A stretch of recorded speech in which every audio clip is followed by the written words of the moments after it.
జిల్లా ప్రొద్దుటూరు ఎమ్మెల్యే రాచమల్లు బెదిరించినట్లు ఉన్న voice recording ప్రస్తుతం సోషల్ మీడియాలో వైరల్ అవుతుంది. ప్రొద్దుటూరు 3వ వార్డు కౌన్సిలర్ వెంకటలక్ష్మిని రాచమల్లు బెదిరించినట్లు రికార్డింగ్లో ఉన్నాయి. అయితే వైసీపీకి రాజీనామా చేయకుండా టీడీపీలో చేరితే అంతు చూస్తానన్న ఆడియో ఇప్పుడు వైరల్ అవుతోంది. సోమవారం 3వ వార్డులో ఎమ్మెల్యే రాచమల్లు ఎన్నికల ప్రచారం నిర్వహించారు. కొద్ది నెలలుగా ఎమ్మెల్యే నుంచి కౌన్సిలర్ వెంకటలక్ష్మి భర్త రామాంజులరెడ్డి దూరంగా ఉంటున్నారు. అయితే స్వయాన ఎమ్మెల్యేనే సొంత పార్టీ నేతలను భయభ్రాంతులకు గురిచేస్తే తమకు భద్రత లేదని వైసీపీ నేతలు లబోదిబోమంటున్నారు.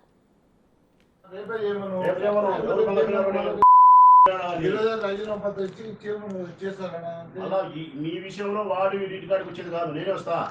నువ్వు రాజీనామా చేయకుండా నువ్వు తెలుగుదేశం పార్టీలో తిరిగితే మీ ఇంటి కాడికి నేను వస్తా. చెప్పు వానికి కాళ్ళు ఇచ్చి వరకు తెలుగుదేశం పార్టీలో తిరిగితే ఏ మాట చెప్పు వానికి. ఎక్కడ